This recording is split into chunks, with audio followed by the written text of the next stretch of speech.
a live. Ok. Tá gravando. Então, Dani, pode tirar a tela aí, ó. Você está compartilhando a tela.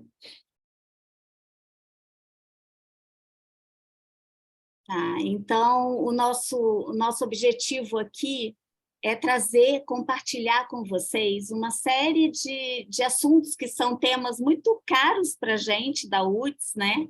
E a gente está fazendo a série Programa Próxima Geração, que é um programa de desenvolvimento de herdeiros, e a gente fez 3 séries de lives, essa é a nossa terceira. A primeira a gente falou sobre desenvolvimento de herdeiros, a segunda a gente falou sobre protagonismo e sobre posicionamento estratégico, porque esses herdeiros, em algum momento, terão posições de liderança, sejam como executivos, ou seja, como acionistas da empresa, da família deles. Então, isso é muito importante. E a gente está encerrando o ciclo dessa série com liderança inspiradora. E por isso que eu escolhi essas 2 mulheres que me inspiram muito, que a gente vai falar um pouquinho daqui a pouco, né? O tema liderança é um tema que me é muito caro, mas antes eu quero dividir com vocês um pouquinho o que é o programa Próxima Geração, que é o que está proporcionando, né, esse encontro para a gente. Eu vou rodar um vídeo de 1 minuto e meio para vocês conhecerem um pouquinho o que é o programa.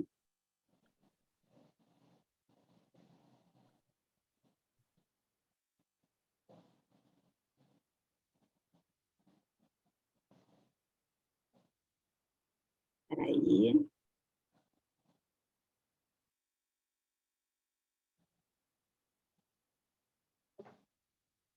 Acho que foi.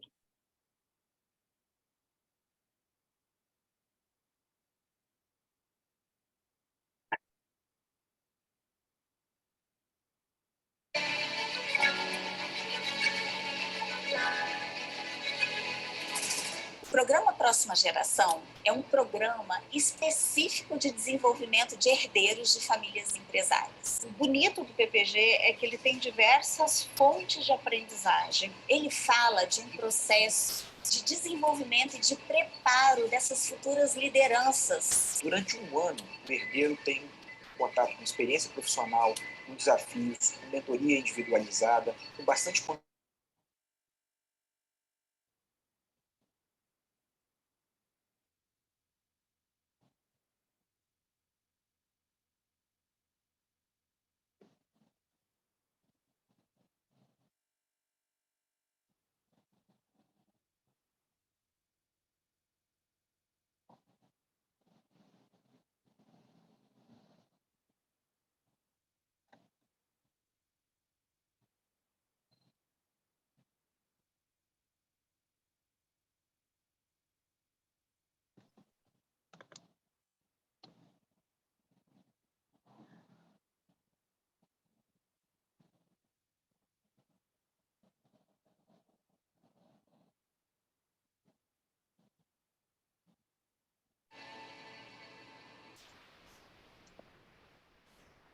Bom, acho que vocês conheceram um pouquinho do programa.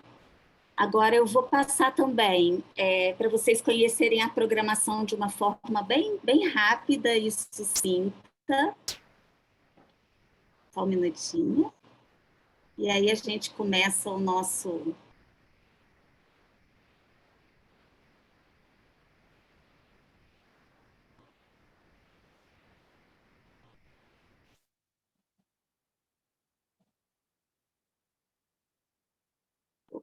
Acho que foi. Todo mundo vendo? Acho que sim, né?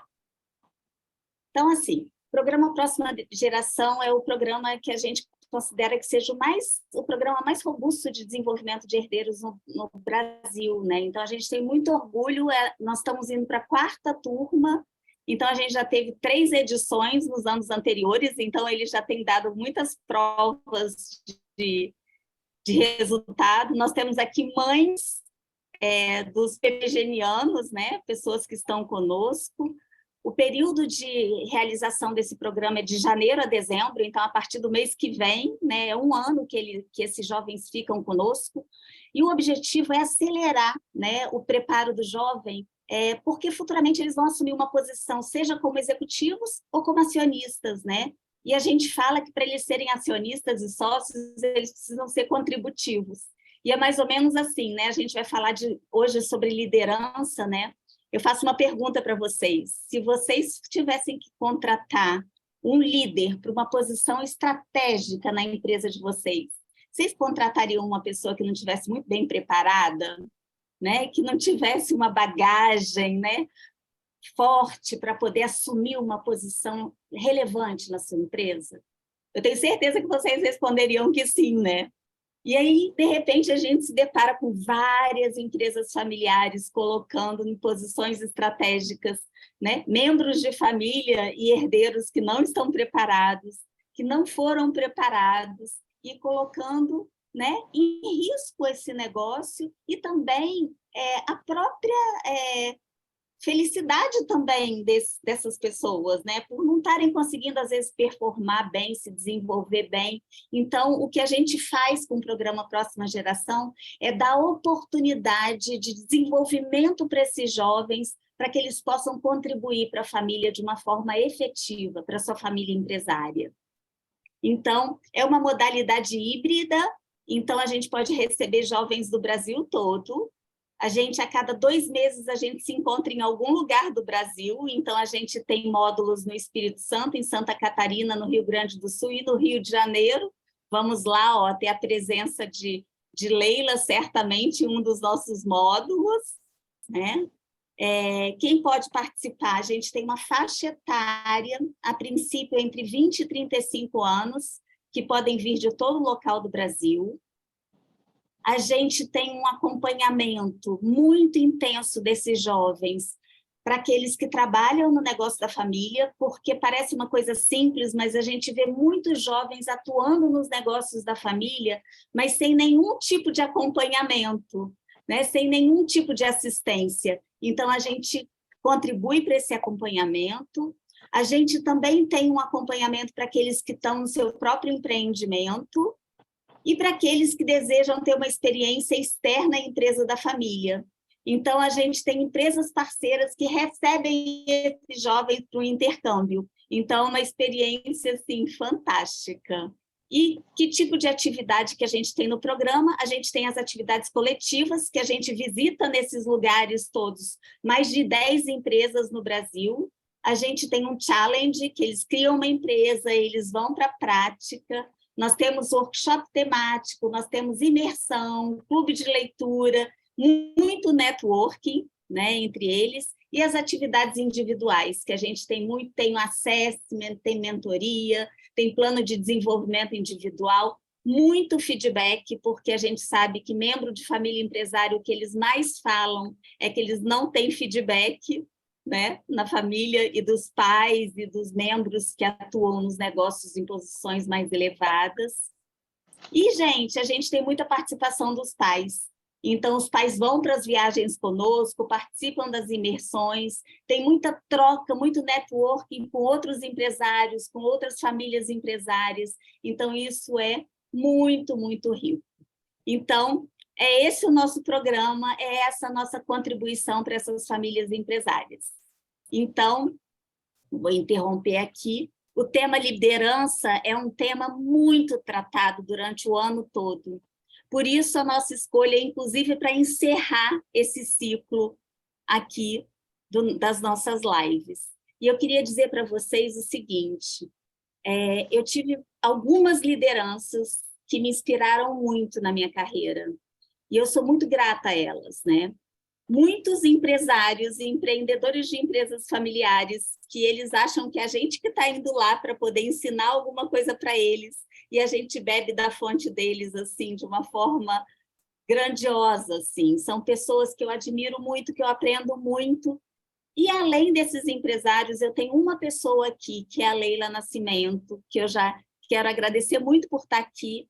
É uma líder que eu admiro muito, que eu aprendi muito com ela, e por isso que eu a escolhi, né, para estar aqui conosco. Obrigada, Leila. Você é uma pessoa muito, muito especial, uma pessoa que conquistou posições internacionais, uma mulher que depois de mais de 40 anos, de 4 décadas, assumiu uma posição na Federação Mundial de RH, então representando as mulheres, uma latina.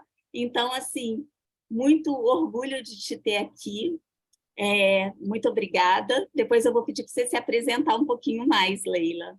Eliane é uma pessoa que eu admiro muito, uma pessoa que hoje está assumindo a posição do Conselho Deliberativo da BRH Brasil.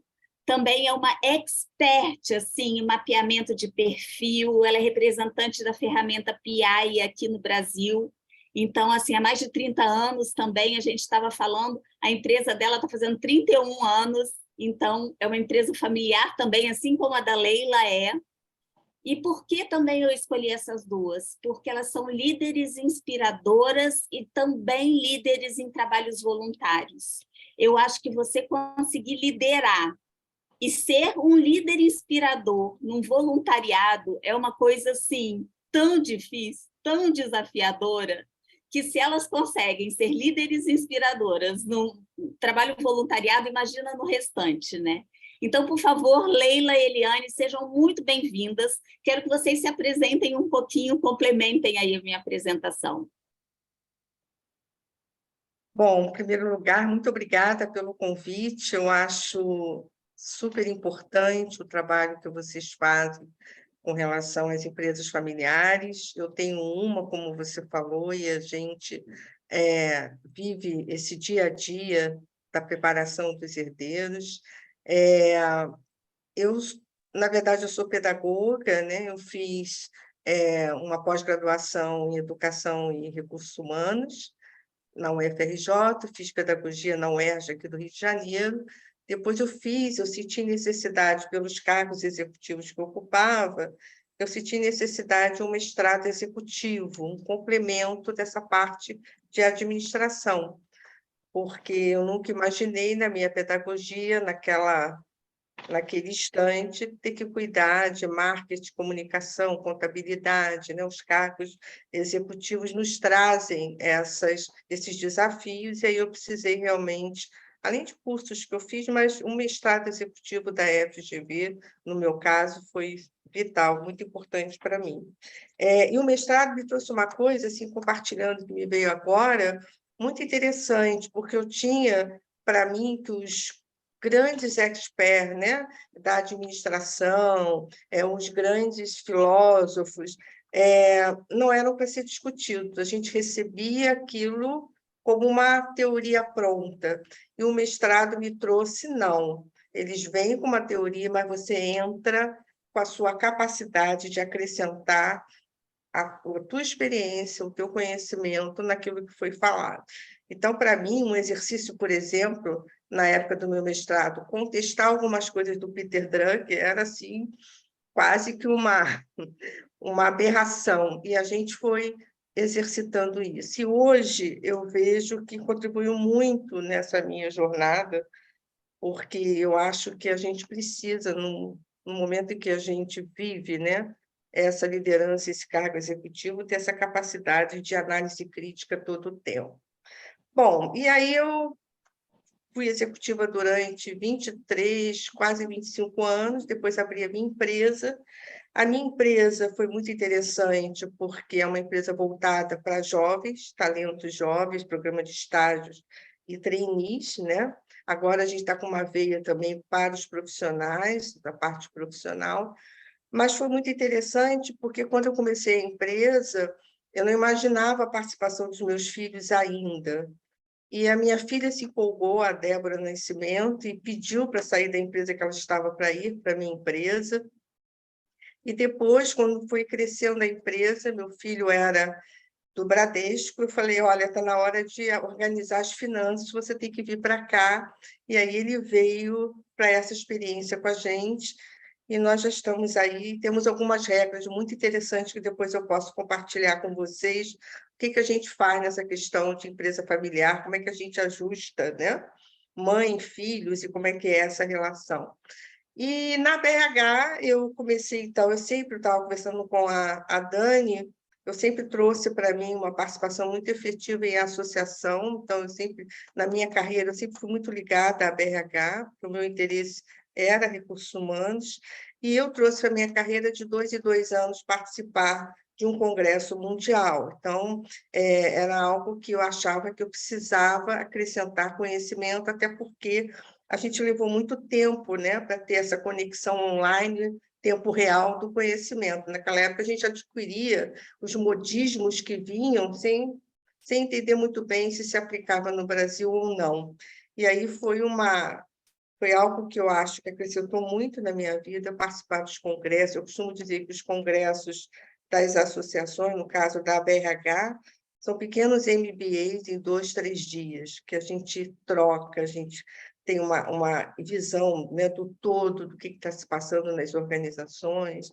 Então, a ABRH, para mim, foi assim também um complemento muito importante na minha carreira. E aí, depois, eu segui esse voluntariado, fui convidada para fazer parte, e segui esse voluntariado até chegar na BRH Brasil como presidente executiva. Depois, eu fui ser presidente da América Latina, da Federação Interamericana, são 15 países. Nós criamos a Confederação dos Países da Língua Portuguesa, a BRH, na minha gestão, criou-se. Hoje a gente tem, os países, são 6 países ligados à Confederação, e depois eu fui para a Federação Mundial, fui participar do board, depois eu fui eleita como presidente, aí a coisa foi mais complicadinha, porque foram 93 países. Então, deixei agora em 2020 esse cargo, né? Foi bem assim no início da pandemia, mas continuo fazendo parte do board da Federação Mundial. E é uma experiência muito rica, porque ali você lida com diferentes culturas e diferentes lideranças. É mais ou menos isso, Dani. E só isso, né? E muitas lideranças inspiradoras e que você vai compartilhar com a gente depois o que você já aprendeu com elas também, né? Mas obrigada, Leila, por enquanto. Eli, por favor. Dani, olha, muito obrigada pelo convite, é um prazer estar aqui. Eu tenho uma admiração muito grande pela Dani. Muito obrigada, Adriane, você também. O trabalho que vocês fazem é belíssimo. Estar aqui, né, Dani, com a Leila, que é a nossa grande inspiração, é um desafio, um aprendizado e tanto. É um MBA. A gente pode dizer cada conversa com a Leila.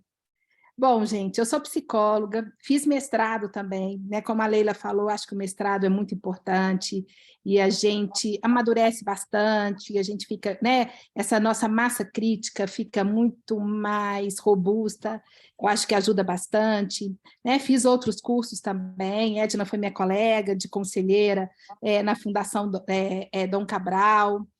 Bom, e eu acho assim que aí, quando a gente vai falar um pouco da gente, a gente pensar, né, da história da gente, uma empresa com 31 anos, a gente sabe a dificuldade que é uma empresa no Brasil, né, que ter uma empresa no Brasil, que ela se perpetue, a gente sabe de todas as dificuldades.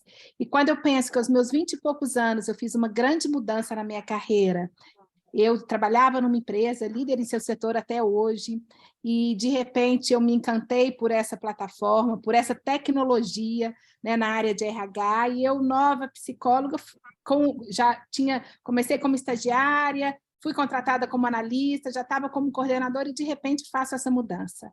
Isso há 30 e poucos anos atrás.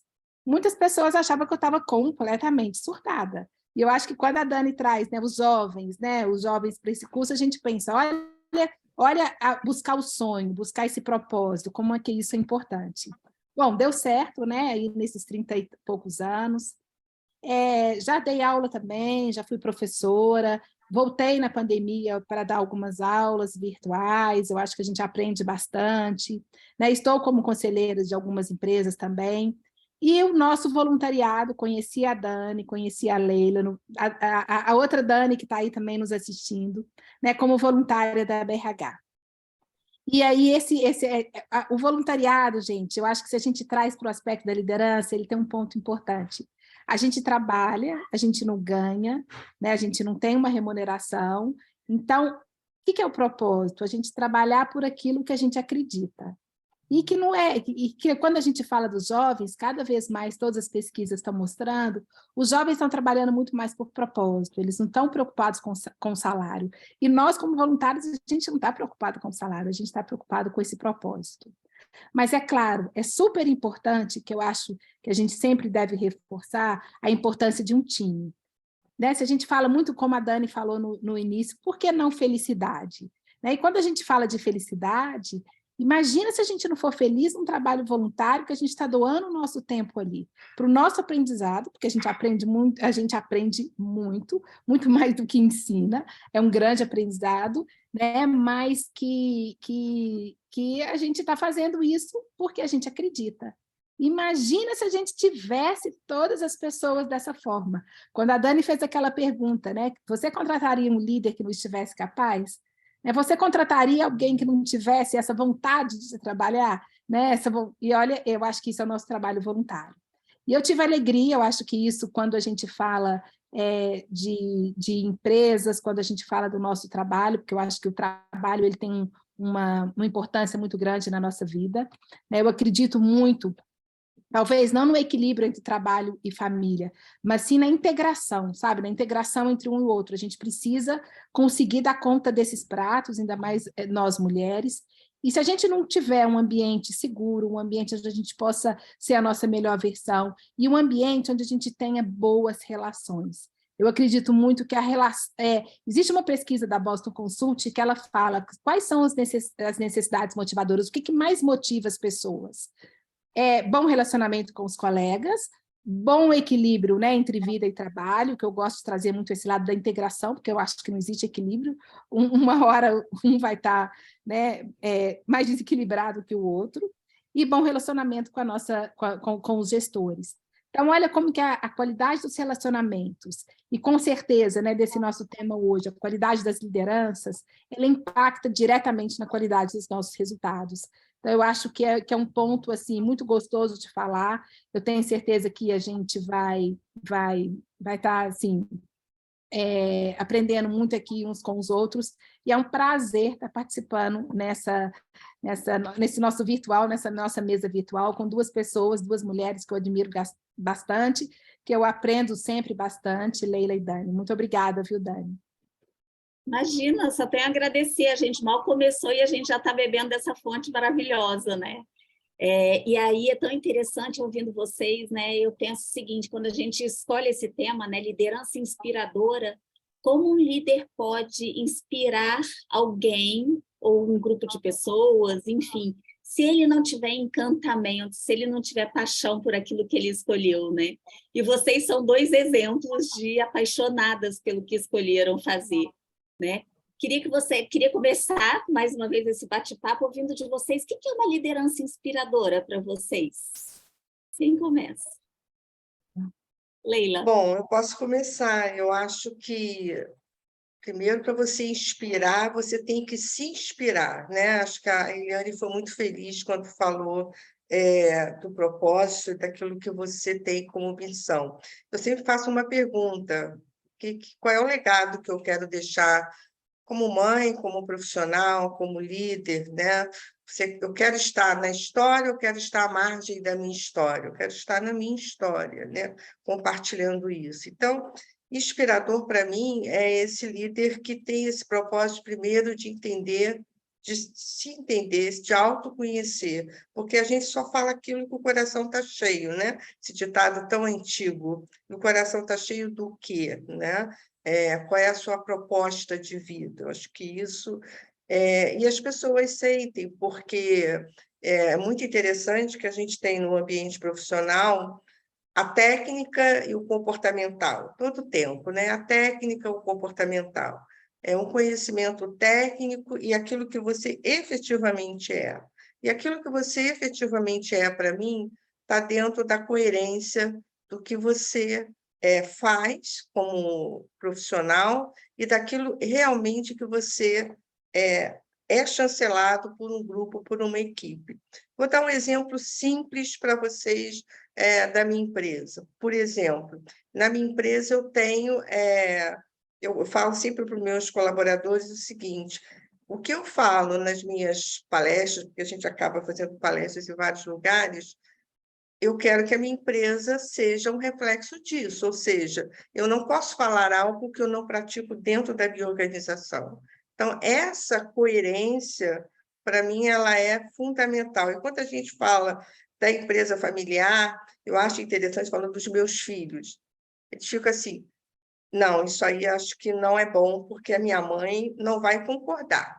A minha mãe vai entender isso de uma forma diferente. Então, assim, e outras vezes eles vêm com os argumentos e eu falo assim, não, Humberto de razão, a gente realmente precisa mexer nisso, a gente precisa mudar. Então, essa interação, né, que é a palavra que a Eliane usou, ela é fundamental no aspecto da liderança, porque eu até brinco, assim, nós somos condenados a ser estudantes permanentes. Então, assim, o líder é um estudante permanente, porque essas mudanças de cenários todos os dias nos faz a pensar duas vezes antes da tomada de decisão. Eu costumo dizer que a gente está no momento das escolhas. Quais são as escolhas que temos que fazer para uma tomada de decisão? Se a gente for para o campo lógico, a gente vai olhar, a inteligência artificial ela vem com todos os dados, todas as informações, mas eu tenho, como líder, né, e aí eu dou uma chamada também para todos aqueles que ainda não despertaram, que a inteligência artificial vem com força total, nós vamos ter todos os dados, mas nós não saberemos fazer as escolhas e tomar as decisões. Então, a gente está no momento de escolhas e decisão. E quando a gente tem um time, essa escolha tem que ser compartilhada, essa decisão é compartilhada. Quando a gente fala da empresa familiar, o líder, né, aquele que deu um pontapé inicial, que fundou aquela empresa, ele tem uma bagagem de história e de vivência que ela não pode ser nunca descartada ou desprezada.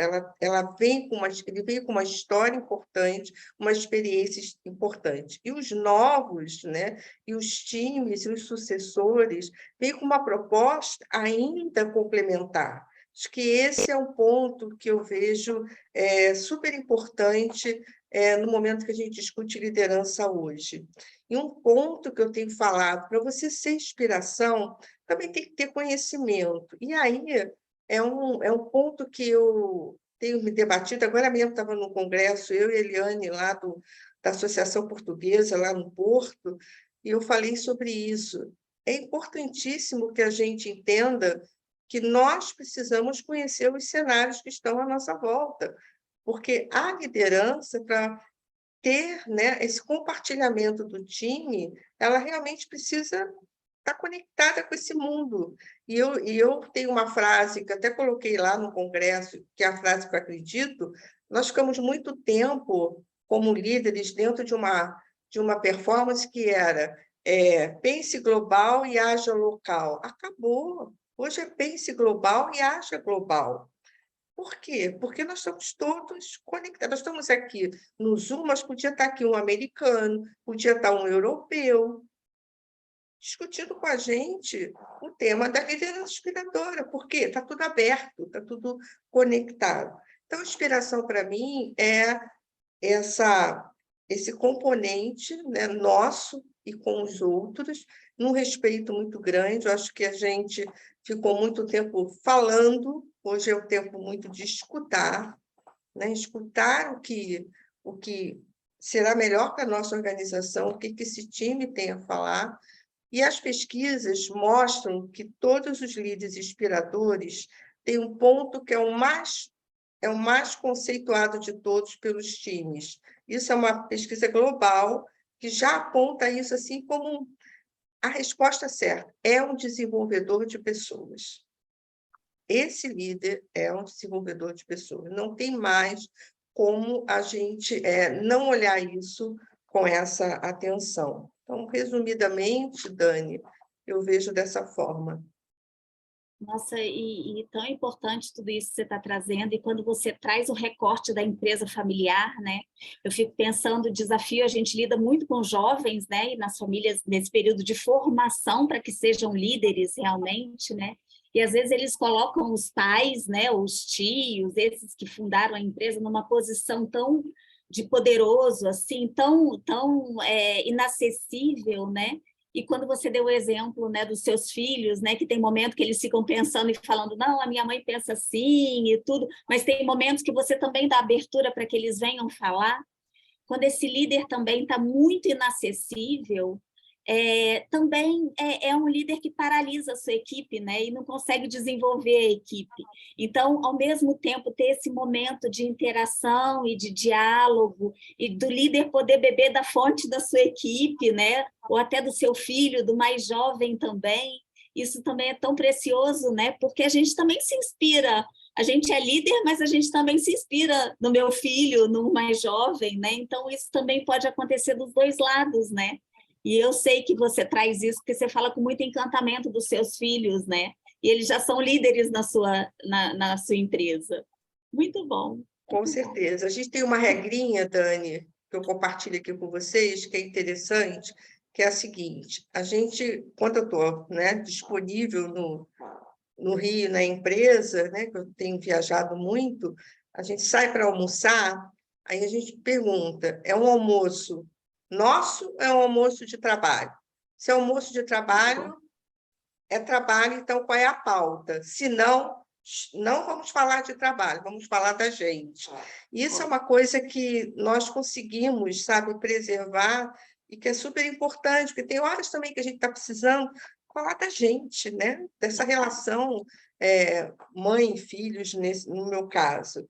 Então, assim, eu acho super importante isso também, porque senão a gente acaba misturando todas as estações, familiar e empresa, e aí também isso reflete no time, e olha lá, ó, eles não estão bem, e olha lá, ela falou algo que ele não gostou, né? Eu lembro que uma vez a minha filha, eu falei alguma coisa no time, assim, que a gente, uma sala grande, todo mundo junto, falei alguma coisa, e a Débora falou assim, mãe, eu estou acabando de explicar. Aí todo mundo parou, olhou para mim. Aí depois eu fui conversar com ela. Quando você quiser falar alguma coisa assim, fala primeiro comigo, não fala dessa forma na frente das pessoas, que as pessoas vão ficar... E aí a gente foi, né? Porque também a gente teve que aprender a conviver juntos na empresa, né? Então, assim, é uma relação que precisa realmente ser muito integrada, e eu acho que a gente tem assim, muito orgulho da nossa empresa e do que nós estamos fazendo lá. E uma relação que vai amadurecendo e a gente vai aprendendo junto, né? Muito Uhum. bonito. Eli, por favor, liderança inspiradora para você, o que é? Conta para gente. Olha só, eu acho que a Leila já trouxe vários insights. A Leila trouxe um ponto, gente, que eu acho que é fundamental. A gente está vivendo uma crise da não coerência. Ou a gente deveria estar vivendo uma era da maior coerência. Eu acho que isso que a Leila trouxe, da gente ser coerente naquilo que a gente, no trabalho, né, na nossa vida pessoal, naquilo que a gente é, isso é uma das coisas, eu acho que isso faz parte do líder, essa coerência. E aí, quando a gente traz, né, o ponto que a Leila trouxe, da inteligência emocional, do autoconhecimento, eu acho que o trabalho do líder inspirador, primeiro ele tem que olhar para si, né, inteligência emocional. Quais são os meus pontos fortes, o que eu faço melhor, né, e como que eu vou fazer, como que eu vou lidar melhor com essa relação com o outro, né? Então, primeiro colocar a máscara na gente, para depois colocar a máscara no outro. Para a gente ser, eu acho que esse líder inspirador é esse líder mais empático, é aquele que entende quais são as suas emoções, ele sabe como que ele vai fazer para gerenciar suas emoções, e ele vai entender a emoção do outro. E lidando melhor, eu acho que a gente traz com os relacionamentos. Então, eu acho que tem tudo a ver, né? Isso que eu falei da qualidade dos relacionamentos impacta diretamente na qualidade dos resultados, a qualidade dos relacionamentos desse líder. Mas primeiro ele tem que olhar para ele, né? Eu comigo, para depois olhar para o outro. Acho que outro ponto importante, as máquinas estão aí, a inteligência artificial, os dados. Os dados é o novo petróleo hoje. Mas cada vez mais, eu acho que as máquinas estão cada vez mais precisas, mas esse líder consciente, esse líder mais humanizado, né, ele precisa muito mais olhar da pessoa como a pessoa é, entendendo esse ser humano, entendendo que eu acho que a pandemia veio acelerar um pouco esse movimento, que a pessoa não é uma pessoa no trabalho ou fora do trabalho, ela é uma pessoa única. E saber colocar esses limites que a Leila trouxe, isso é muito importante. Mas ela é mãe, mas ela é empresária também, né? Então, assim, mas é uma pessoa só, não dá para separar. E eu acho que a pandemia veio nos mostrar isso bastante. Mas trazendo esses dados, que eu acho que a tecnologia cada vez muito mais precisa, os dados, mas a gente lidando mais com esse ser humano entendendo as necessidades motivadoras, quem que é ele, como é que eu posso montar esse time, usando da nossa inteligência coletiva. Gente, a gente está fazendo aí, vivendo a Copa do Mundo, né?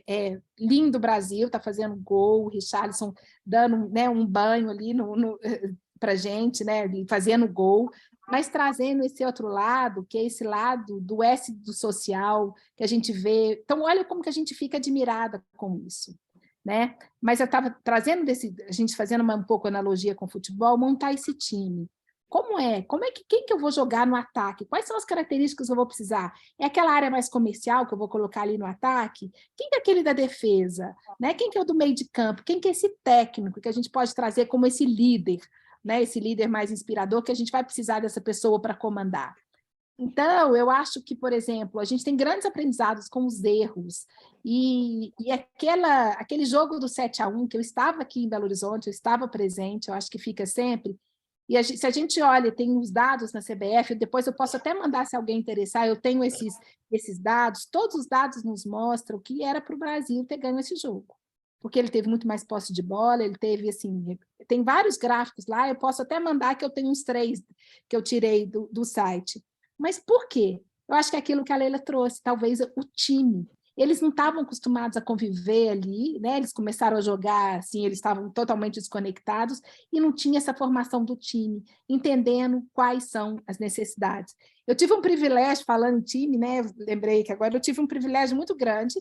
Eu trabalhei na Copa de 2002, eu mapeei o perfil de todos os jogadores, a última vez que o Brasil foi campeão. Eu espero que agora ele seja campeão, mas a gente fez um trabalho muito legal, trazendo essa identificação dos perfis, dos pontos fortes da pessoa. E aí, gente, eu acho que esse líder ele tem que buscar nas pessoas, desenvolver o melhor das pessoas, né? Um líder traz com ele outros grandes líderes, né? Como a Leila trouxe. E a gente entender que tem que ter esses pontos de dizer não, esses pontos de fazer essas pausas, né? De como da gente cuidar da família, fazer algumas viagens, a gente ter essas válvulas de escape, né? Eu acho que isso tudo é super importante. Então, eu achei muito legal essa regrinha da Leila aí. E eu acho que a gente precisa desses líderes mais conscientes, esses líderes mais humanizados, né? Esse líder mais inspirador. E a gente, acho que a pandemia só veio mostrar assim, não dá para ser feliz sozinho. Então, a gente precisa desse time. E aí, pensando nas estratégias do ESG, que eu acho que é o futuro, a gente tem que estar ligado a isso, a gente pensando como é que a gente pode trabalhar melhor. E quando a gente faz né, trabalha, por exemplo, o S do social, como eu trouxe o caso lá do Richarlison, que parece que ele tem isso muito forte, eu não acho que é só o S do social, é o da governança. Então, eu acho que, assim, né, como presidente do Conselho, né, Deliberativo, a Leila já passou, né, por essa cadeira também, eu acho que tudo impacta no ambiente, impacta no social, mas na governança também, essa importância da gente ter. Então, o líder, eu acho que ele tem que estar muito atento a isso, a esse lado mais emocional, esse lado mais social.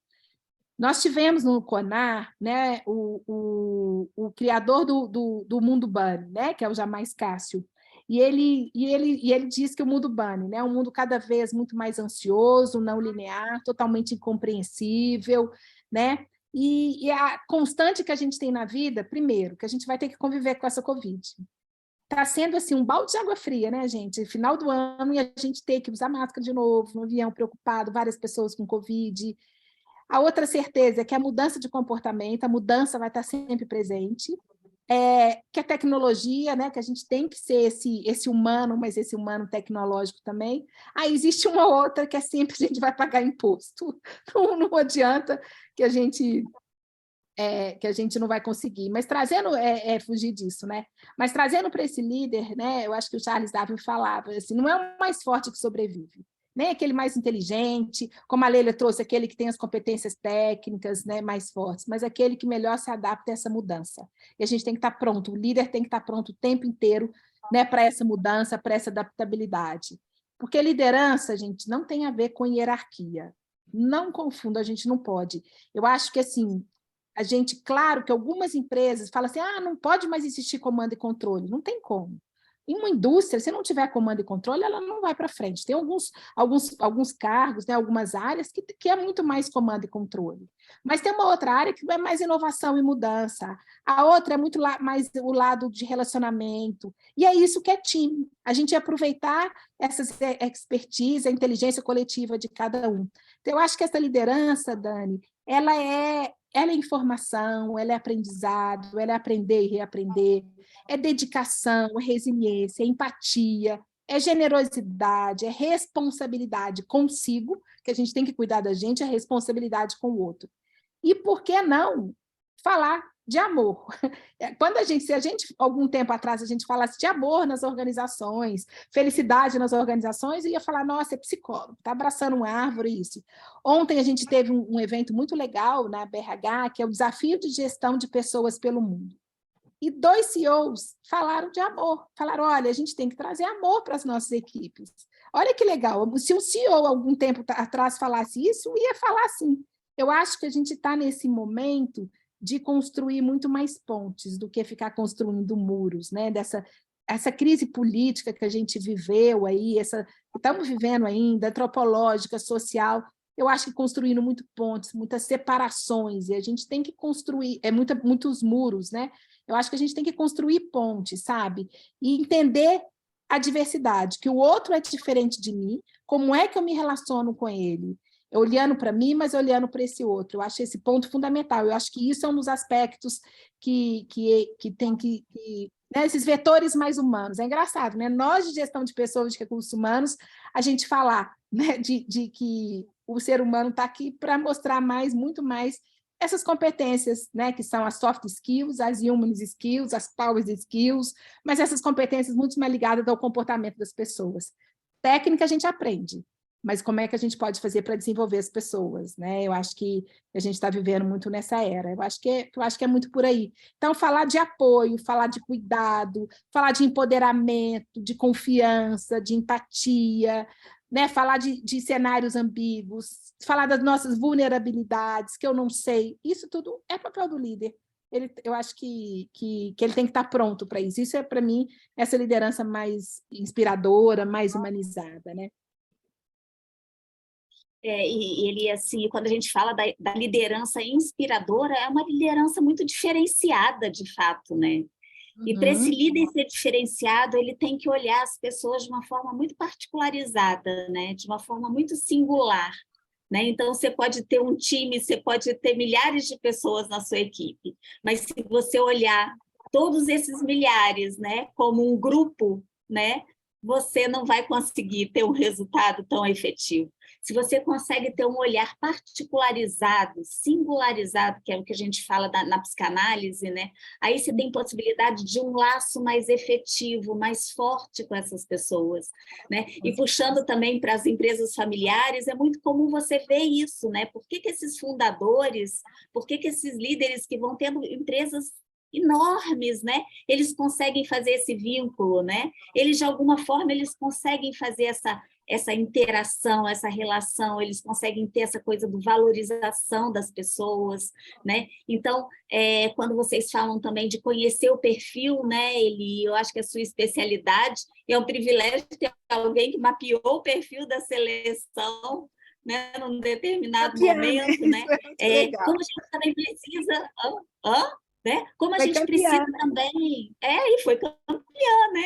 Como é que a gente precisa de ter os instrumentos também? O líder precisa recorrer a alguns instrumentos para ajudá-lo a ser o melhor líder, né? Então, quando a gente fala de jovens, mapear o perfil do jovem para saber qual é a escolha que ele está fazendo. A Leila falou de escolha, né? Que é coisa mais desafiadora do que você escolher, porque toda escolha tem um risco. Toda escolha tem um risco. Não escolher é uma decisão muito séria, muito séria. E numa empresa familiar, muitas vezes eles não escolhem porque eles ficam à sombra dessa liderança muito intensa. Por favor, Leila, já ia te chamar para complementar.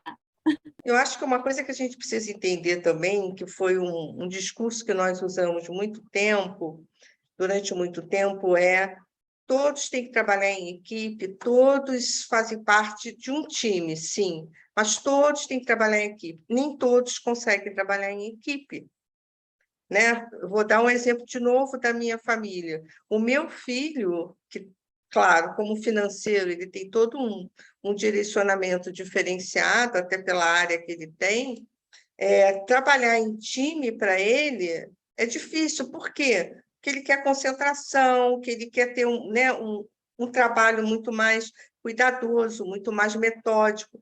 Então, assim, esse trabalhar em equipe também a gente precisa rever, quando você fala da singularidade, a gente precisa rever também alguns conceitos que a gente traz. Um outro conceito também que a gente precisa pensar e rever, eu acho até muito interessante que uma vez no CONAR, o presidente da Natura, da época, o Calucci, virou para o plenário e falou assim: RH, para de colocar todo mundo na mesma forma, no mesmo modelo. Né? Então, assim, quando a gente faz um mapeamento de competências, eu não quero botar todo mundo dentro daquele modelo, eu apenas quero conhecer um pouquinho mais aquela pessoa, mas eu não vou conseguir conhecer totalmente o potencial daquela pessoa. Eu preciso dar a ela uma oportunidade e um espaço para que ela possa demonstrar isso. Então, assim, alguns conceitos a gente precisa rever, como também rever a questão da avaliação, né? Avaliação de desempenho por instrumentos. Será que seria exatamente isso? Por que a gente fala o olhar do dono? O olhar do dono é aquele que consegue penetrar nas pequenas coisas, mas não necessariamente ter todos os instrumentos para dizer é isso. A gente não tem mais essas respostas, né? Um recrutamento e seleção é muito mais, acho que a Eliane falou disso também, é muito mais o olho no olho e a troca do que a aplicação só de conhecimentos e testes, que a gente hoje até diminuiu bastante, porque a gente quer mais conhecer o outro nesse diálogo. Então, quando a gente fala de liderança, é também ressignificar algumas coisas que vieram para a gente como prontas, né? Que não tem muito espaço. Por exemplo, a gente fala da liderança feminina, que foi o meu caso. Eu tive que quebrar alguns tabus para ser líder, né? Porque foi uma época extremamente difícil. Mas se a gente olhar um CEO falando de amor, um CEO falando de felicidade, quem introduziu isso dentro das organizações? Né? É esse lado feminino que entrou nas organizações, que a mulher tem essa dupla, né, jornada ou tripla, porque ela tem que olhar para dentro de casa, ela tem que ter essa parte emocional, é o perfil dela um pouco mais acentuado. Então, assim, eu acho que a gente está no momento de reflexão mesmo, né, desse líder. Que bacana que esse líder tem uma experiência bacana, que tem uma história bacana, que criou uma empresa. Ele vem com toda essa paixão pela empresa que ele criou, o desejo, quem não quer ver os seus filhos dando seguimento a essa organização, ou os seus parentes, né, os seus familiares nessa sucessão. Então, assim, uma coisa boa é que a gente não tem mais um modelo pronto. Eu lembro do Vale do Silício, quando as empresas surgiram, qual era o primeiro ponto, o primeiro propósito que as empresas tinham? É criar empresas para o bem comum, que pudesse se multiplicar no mundo no bem comum. Então, assim, hoje, as empresas estão sendo criadas, as startups, por exemplo, elas vêm muito com esse conceito, né? Como é que eu tenho um negócio que possa vir com um propósito que traga esse bem comum? E a sociedade está muito ligada nisso, né? Quando os líderes vão diante de, por exemplo, agora da pandemia, a gente assistiu isso. Quando o líder vai para a imprensa dizer que terá redução de custos porque veio a pandemia, a marca empregadora ficou comprometida, porque era um momento tão dolorido, tão sentido por todo mundo, que houve um impacto, um choque, e algumas marcas ficaram prejudicadas por isso. Então, liderança, para mim, é ter essa oportunidade, né, de rever também conceitos.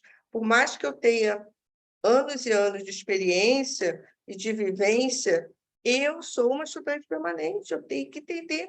Por exemplo, empresa familiar é típico de ter conflito geracional, claro, faz parte. A gestão geracional faz parte de uma empresa familiar, né? Uma gestão geracional faz parte de um líder de hoje. Porque eu que lido com jovens em programa de estágio e trainees, eu vejo, eles vêm com uma expectativa. Eu fui chamada a atenção de um presidente muito interessante, ele falou assim: Leila, ele entra na minha sala e faz perguntas. Eu falei: que bom, né? Que ele entra e faz perguntas. Então, assim, há uma nova, uma geração que tem essa sede de compartilhar, né? Quando os jovens perguntam para mim, o que você me aconselha no meu programa? Não fique só na sua área, troque com outros pares. Conheça qual é a trajetória profissional do seu líder, conheça qual é a trajetória profissional de outros líderes. É isso que vai somando essas experiências. Eu fiz um exercício, né, que eu estou fazendo um livro assim, muito meu, pessoal, aí, vou dividir com vocês, assim, os aspectos de liderança que a gente tem, façam esse exercício também. Os aspectos de liderança que a gente tem, se a gente voltar lá atrás, tem alguma coisa nossa, de jovem, na universidade, ou na escola pública, ou na relação com os nossos pais, ou na conquista de amigos dentro da escola, que a gente passa por aquele processo social, será que eu vou me adaptar? E a escola é nova? Tudo isso, somando, traz os aspectos nossos, né, de vida, de caminhada, de jornada, que gera esse papel da liderança. E na empresa familiar, falando do líder da empresa familiar, eu acho que tem um dado, especialmente o líder brasileiro, tem um dado importantíssimo, aliás, dois, que a gente não pode esquecer. Um é coragem e ousadia. Eu acho que todos os líderes brasileiros têm esses dois componentes. Se é inspirador, ele traz na base dele esses dois componentes, coragem e ousadia.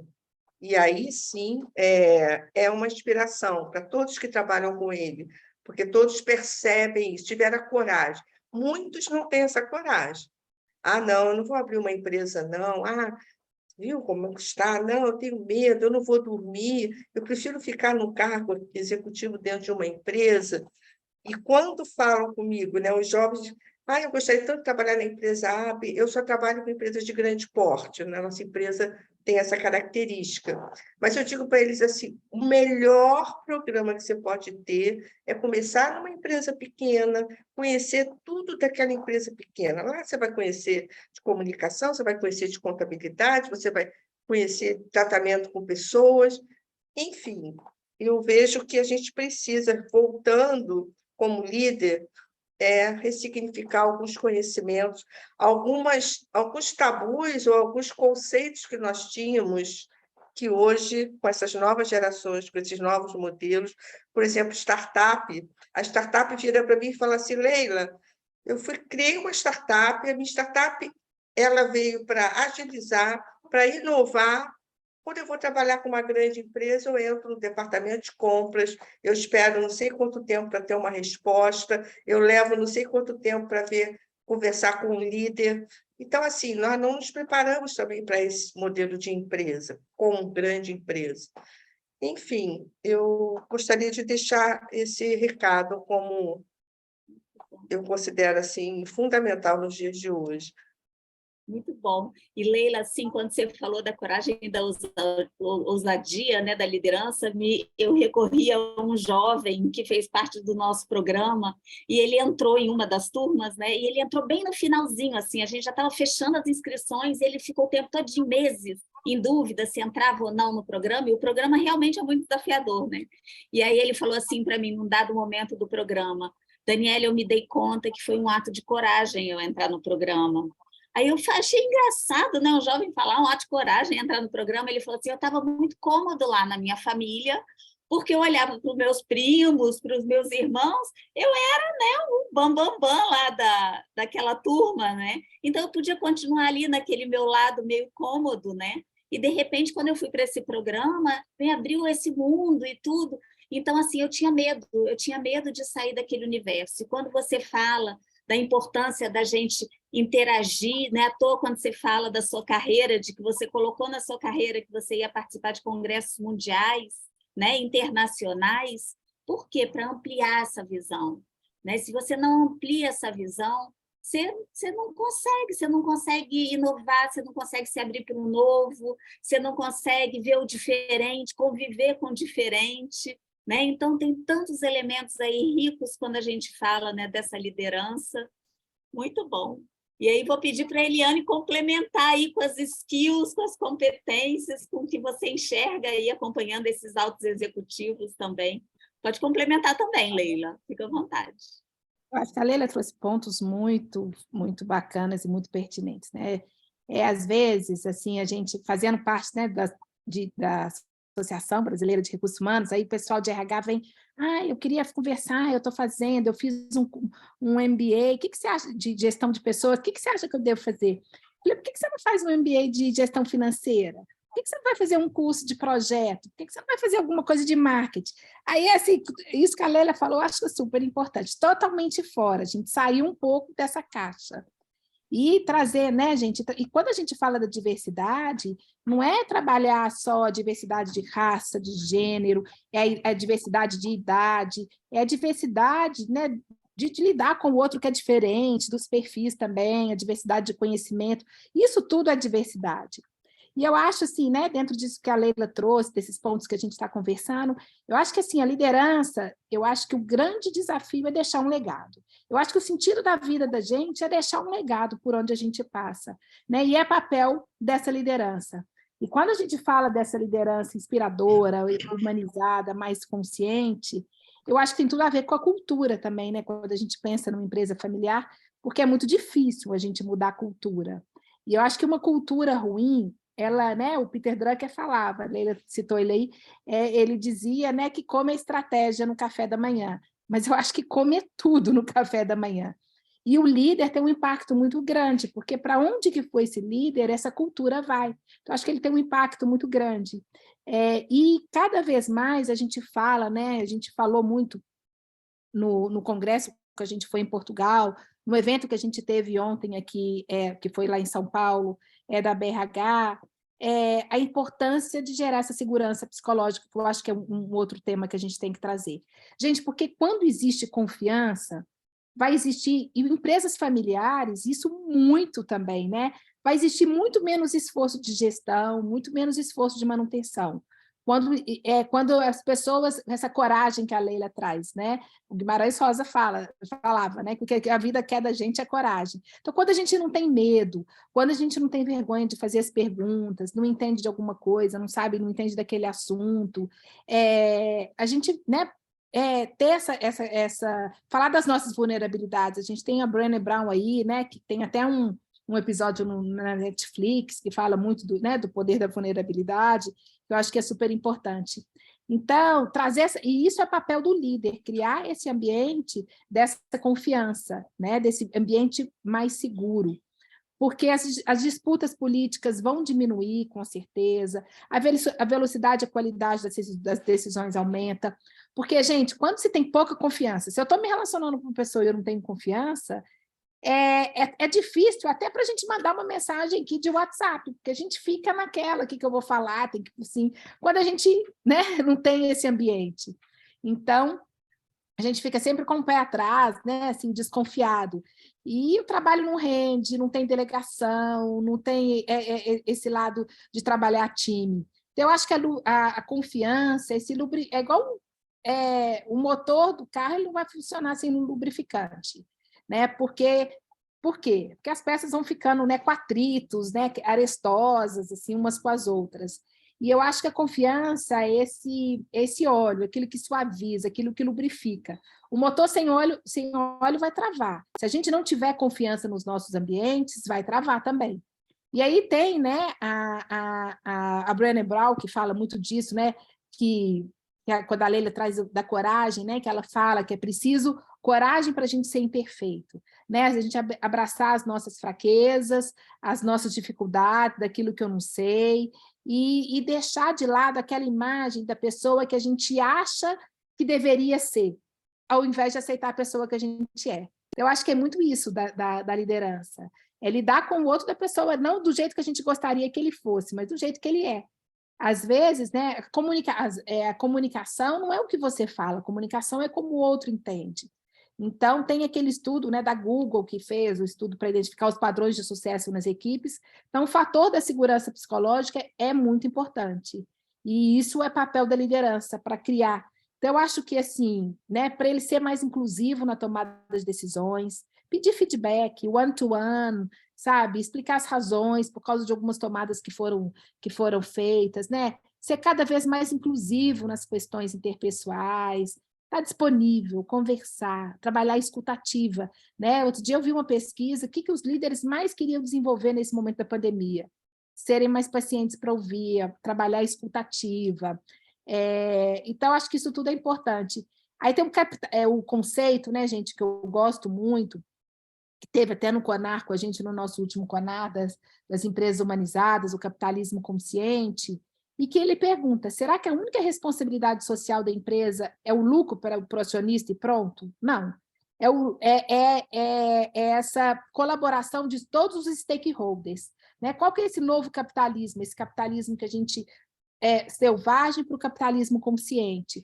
Essa liderança mais inspiradora, que a gente pode chamar de uma liderança mais consciente, mais humanizada, essa cultura mais consciente, essa orientação para todos os stakeholders, essa história de olhar só para o meu umbigo, né? Só para a minha empresa, não, eu tenho que olhar para fora, eu tenho que olhar para o social, trabalhando por esse propósito muito maior. E aí, quando a gente fala dos jovens, os jovens, cada vez mais, eles estão buscando trabalhar por um propósito. Né? Que eu acho que eu acho que a dor da sociedade hoje. Então, assim, por que eu faço o que eu faço? Que aí a gente tem o Simon Sinek, né, do Círculo Dourado, que é muito bacana os livros dele, tudo que quem não leu deve ler também.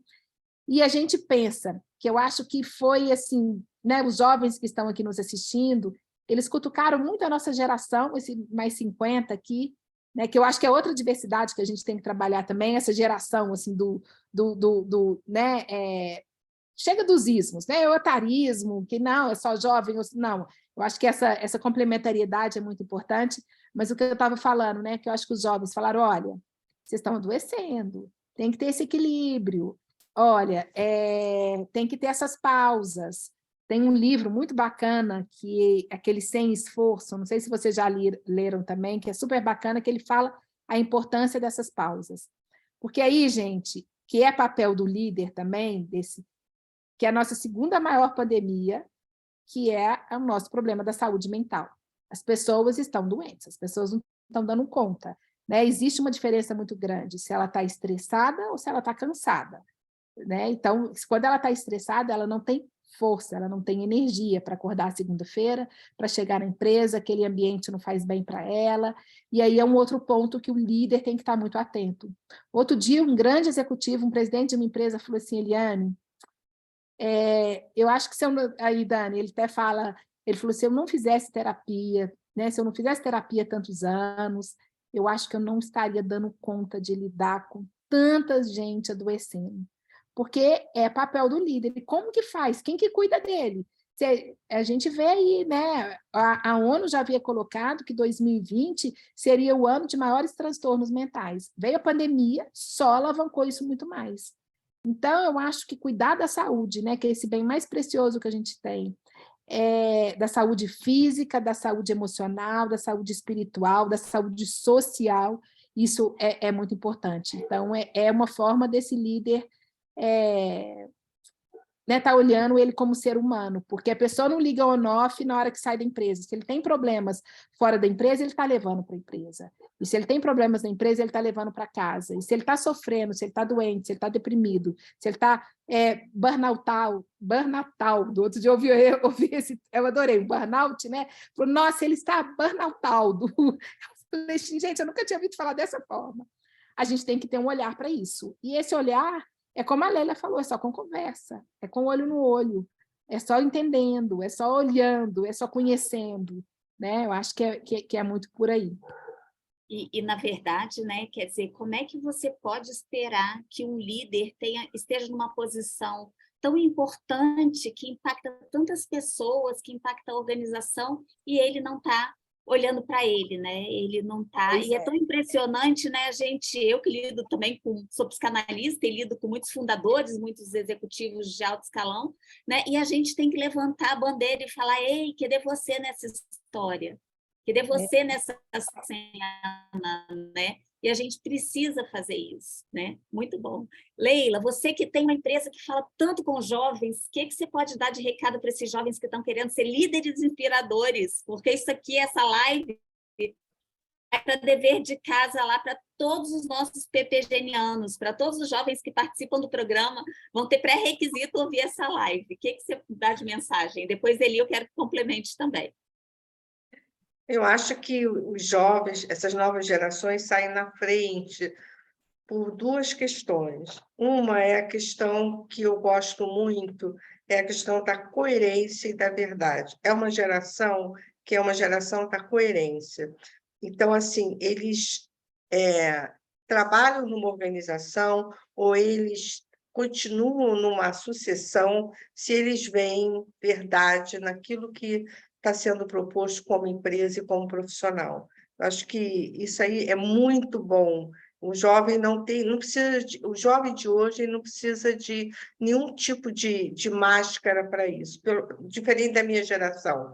Só para vocês terem assim, um exemplo, vocês jovens, eu, quando fui executiva, eu precisava usar terninho para mostrar que eu estava no modelo, né, de uma liderança de ser executiva. Hoje, não, vocês não precisam de nada disso, pelo contrário, vocês são o que são. Então, esse é um ponto que eu acho que vocês saem na frente assim muito. E uma outra questão que eu vejo importante, que eu até mencionei aqui, é entender o seguinte: não tenha medo de não ter o conhecimento, tenha medo se não perguntar, tenha receio se não buscar a resposta, né? Seja dentro da empresa ou fora da empresa, ou no curso, ou no aprofundamento. Eu acho que estamos no mundo das perguntas e poucas respostas programadas. Então, eu vejo que esse é um ponto crucial. Quem acha que ele é o líder, ele tem todas as... Não, ele não tem, ele é um aprendiz também, porque as soluções... Vou dar um exemplo que foi o melhor exemplo, que foi o da pandemia. A medicina não tinha resposta para o que estava acontecendo. Eles tiveram que buscar, né? Em muitas situações, nós fomos cobaias, claro que fomos, porque não tinha resposta, ninguém esperava.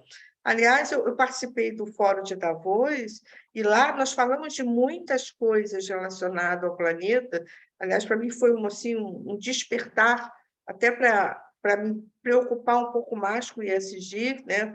O ESG que a Eliane falou, mas falamos de tudo ali, mas não falamos da pandemia.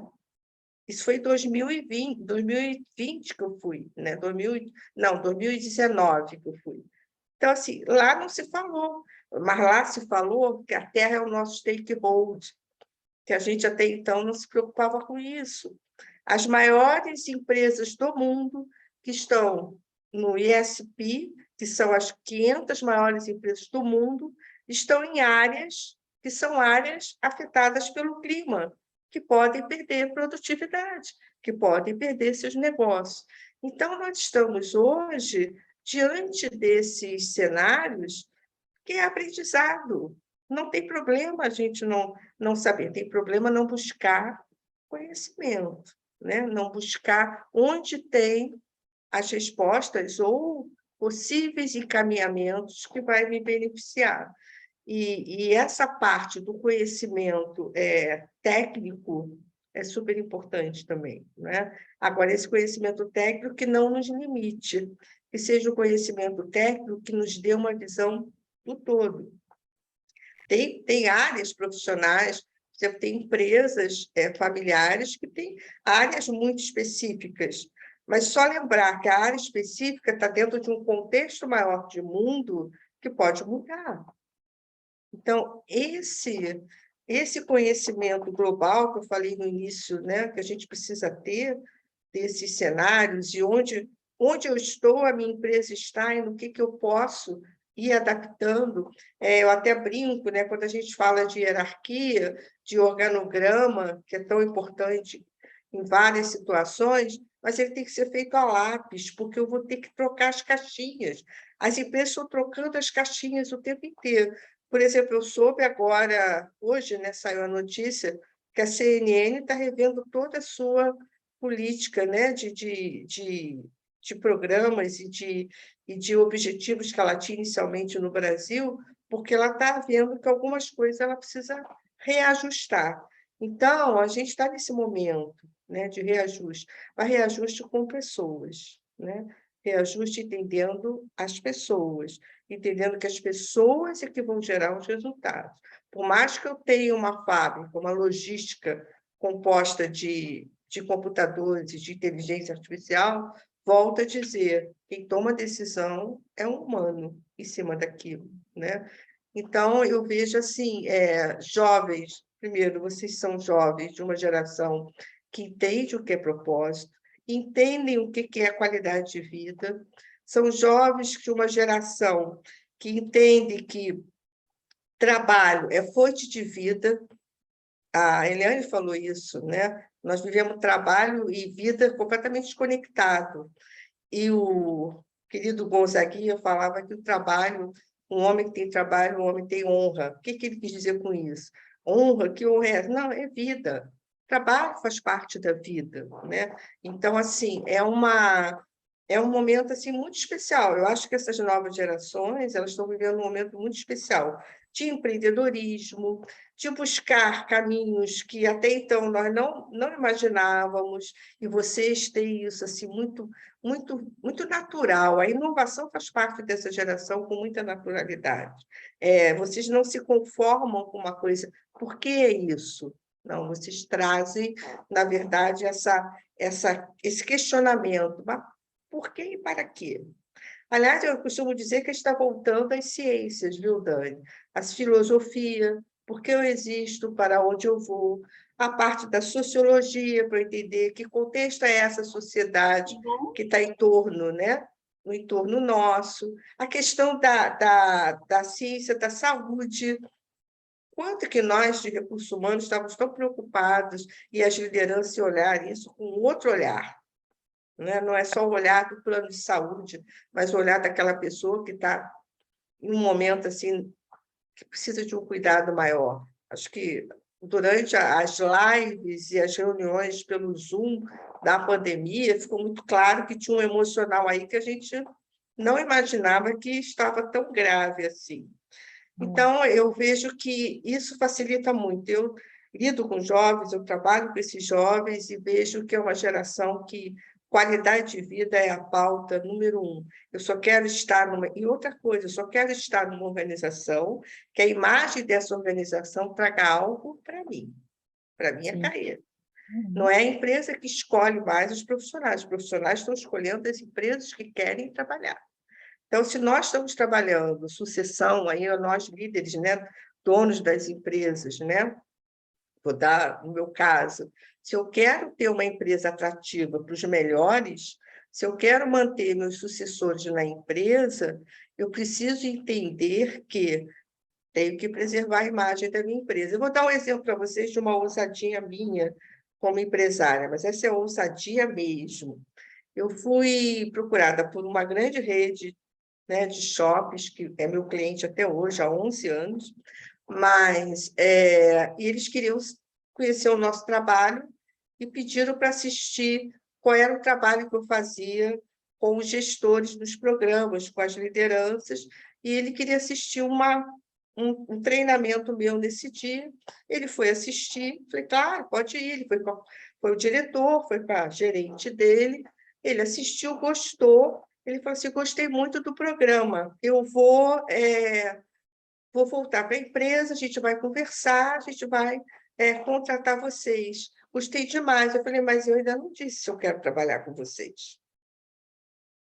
Primeiro, eu quero conhecer os seus valores para entender se eu quero que a minha empresa esteja aliada à marca de vocês. Então, assim, a gente está num momento que isso conta muito. Então, essas gerações agora prezam muito isso.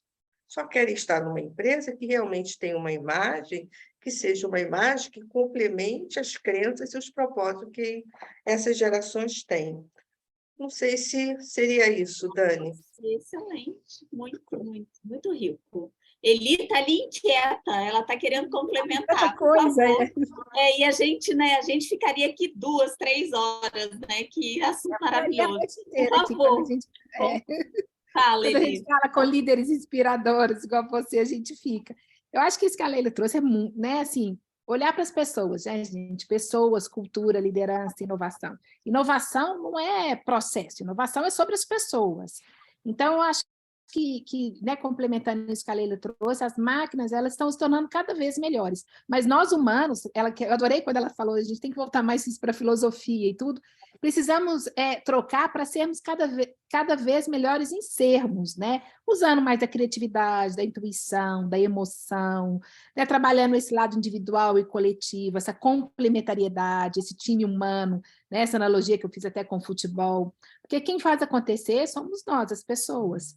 E aí vem esses jovens, exigindo isso tudo que a Leila falou, e o mercado querendo pessoas cada vez mais modernas, bem preparadas, né, dinâmicas, com agilidade, com coragem, que são características evidentes nas gerações mais jovens, que a gente vê isso muito.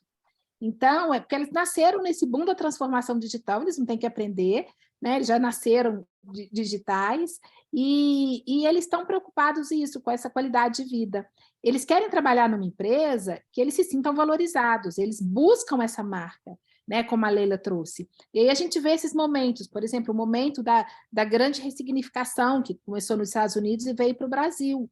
A gente nunca teve tantas pessoas pedindo demissão, né, saindo das empresas, fazendo mudança, e não só os mais jovens, isso também em toda a geração, mas os mais jovens eles fazem isso com muito mais facilidade. Eles não estão felizes, o propósito dele não está alinhado ali, ele não vê crescimento, ele tem alguma preocupação com a marca da empresa, essa questão do ESG, ele sai da empresa. Né? E essa pergunta que a Leila fez, deixa eu ver se eu quero trabalhar para essa empresa. Os jovens têm isso. Então, eles pensam rápido, eles são agitados, né? Eles podem apresentar uma dificuldade para lidar com essa hierarquia verticalizada, cumprir horário fixo e tudo. E a gente tem que pensar, né, o tanto que esses jovens nos cutucam para essa vida muito mais... a longevidade. Gente, a gente corria 100 metros, hoje a vida é uma maratona, é o tempo inteiro.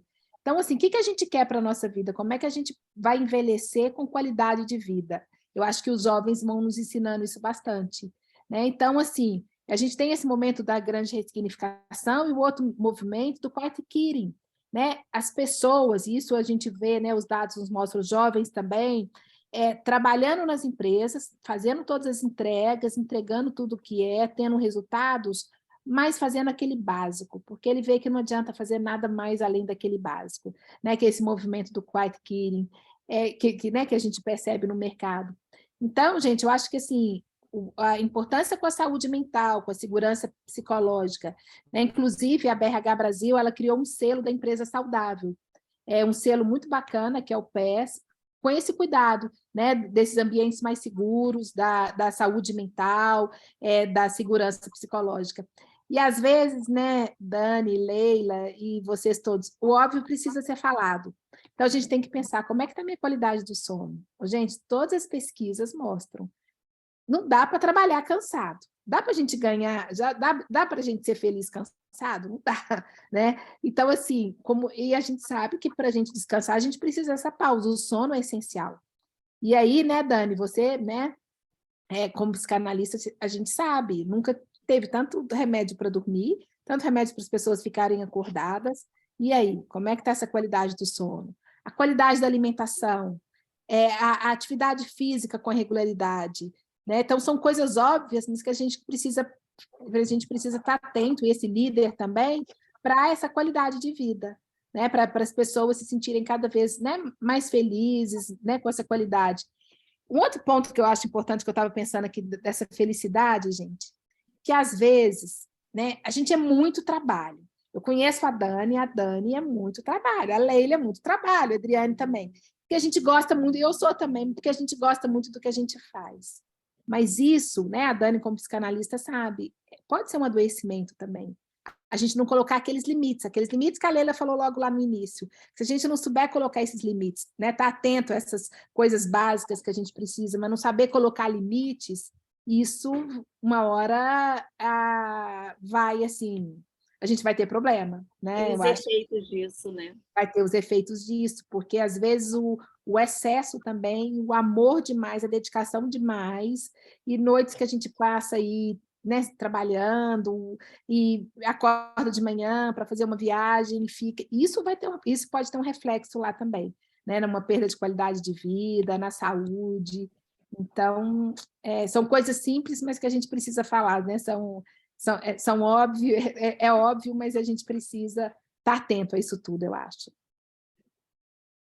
Muito bom, Eli. Você trouxe aí essas coisas práticas e óbvias. Para finalizar, eu queria ouvir o seguinte: o que de prático a gente pode falar para essas pessoas, do tipo assim, o que pode ser feito para se tornar esse líder, né? O que na prática pode ser feito? Só para a gente ajudar aí nesse caminho. Tem alguma dica, além dessas óbvias aí que você falou e que você sinalizou muito bem? Leila, quer começar? Quer começar, Leila? Posso. Eu acho que é um aprendizado constante, não ter assim, uma resposta única, saber que uma liderança requer um respeito e responsabilidade naquilo que você está trabalhando. Por exemplo, eu costumo dizer nos nossos programas de estágio, né, para os líderes, eu falo assim, lembre-se da primeira oportunidade que você teve na vida profissional, né? Que marca você leva desse primeiro líder? Eu acho que a gente tem essa responsabilidade, né? Liderança é você também mexer um pouco com a vida das pessoas, né? Tomar decisões, às vezes, que podem impactar a vida das pessoas. Então, liderança não é um prêmio somente. Claro que é um reconhecimento para você, mas é também uma grande responsabilidade com aquela atribuição que você recebeu.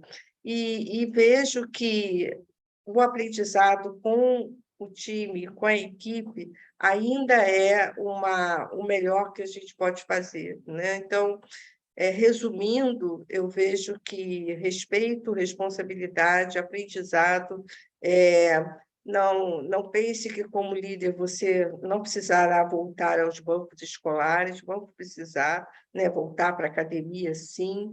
Eu, como educadora, como pedagoga, uma coisa que eu acho fundamental, que a gente busque conhecimento, né, que a gente busque realmente onde estão, né, esse conhecimento que possa nos ajudar, e esse olhar para fora, entendendo que você não é uma ilha. Eu vejo muitos líderes muito dentro da empresa, o tempo todo dentro da empresa, e não se conecta nem com pares de outras empresas. A gente viu na pandemia como as empresas se juntaram para um bem maior, né? Mas como é que a gente faz isso continuar com as lideranças, o aprendizado coletivo que a gente precisa?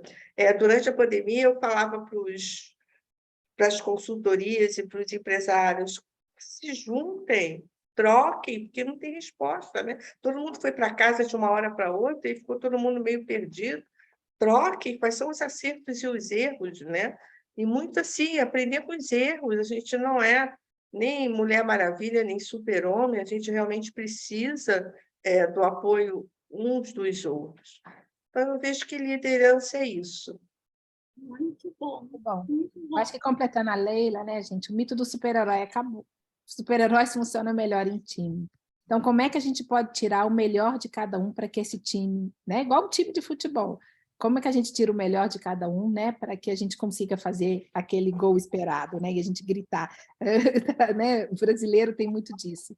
E aí eu acho que a gente tem que pensar, né, quando a gente fala dessa liderança, de falar da felicidade. Então, assim, falar da felicidade, da saúde, do bem-estar, que são dimensões diferentes, né, gente? Isso tudo está dentro da dimensão da sustentabilidade humana, da sustentabilidade social, que são, né, os critérios aí do ISD. Então, o que é felicidade? Como é que a gente pode mensurar? Quais são os modelos?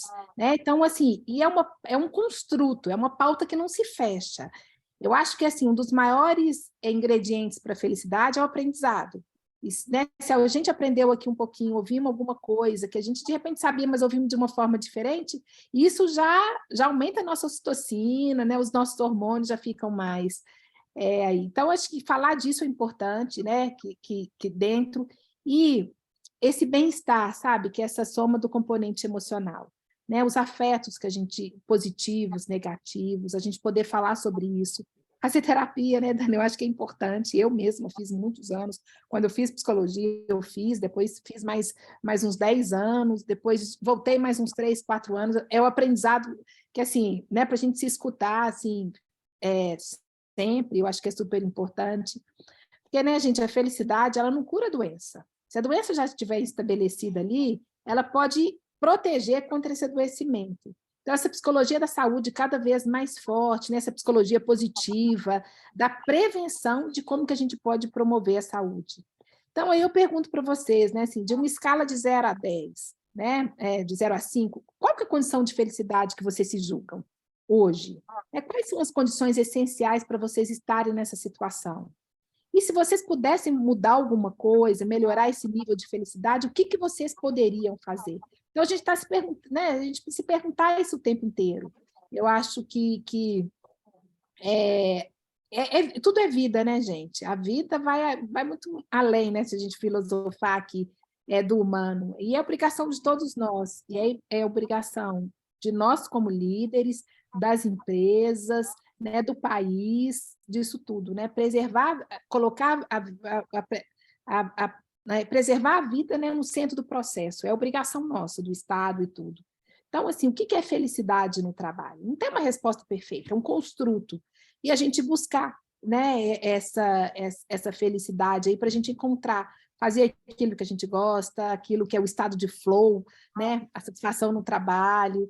Então, e o que é felicidade também para a organização, né? Se a minha felicidade está de acordo com o que é para a organização, que eu acho que é o que os jovens vêm perguntando bastante aí. Então, acho que assim, essa construção, né, o construto da felicidade, dos afetos. O que me afeta, o que me causa emoção e o que afeta o outro, né? A gente entender o autoconhecimento aí, como é que é importante.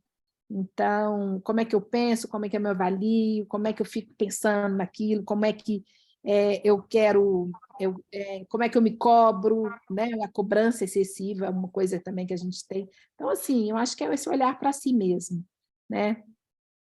Eu acho que a gente pode trazer para a felicidade de quem trabalha. Não a felicidade no trabalho, a felicidade de quem trabalha. Já que o trabalho dignifica o homem, né? A Leila trouxe o Gonzaguinha lá, é a felicidade de quem trabalha.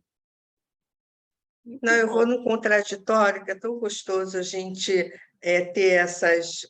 a gente não tem uma resposta pronta, então eu tenho duas coisas para dizer. Uma, eu nunca fiz terapia na vida, então quem ainda não fez terapia, não se sinta fora, eu nunca fiz, né?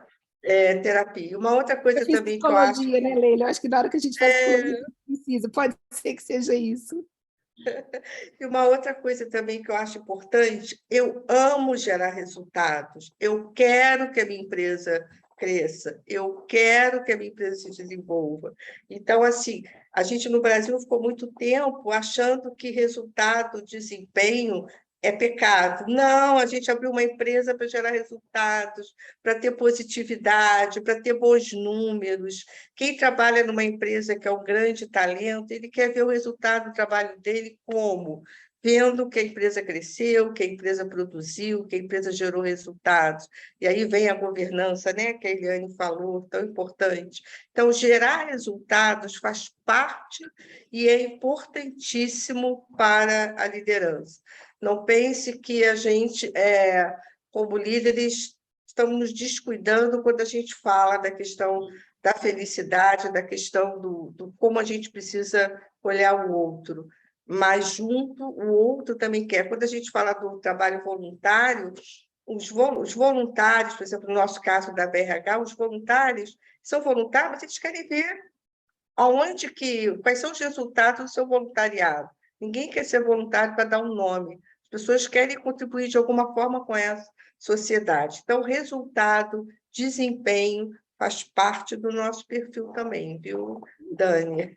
Muito bom. É que não é um resultado a qualquer preço, né? Eu acho Sim. que isso que é a diferença. Minhas queridas amigas, mulheres admiráveis, assim, não acredito que eu vou ter que parar, assim, eu falei que eu ia abrir para os demais para fazer pergunta, quando eu olhei agora, 8h40, gente, só gratidão aqui pela participação de vocês. Eu vou rever e rever essa live, tantos questionamentos, tantas reflexões, né? Que eu acho que é isso que é a maior contribuição que a gente tem para dar, né? Muita gratidão. Se quiserem complementar com alguma coisa, eu não queria terminar.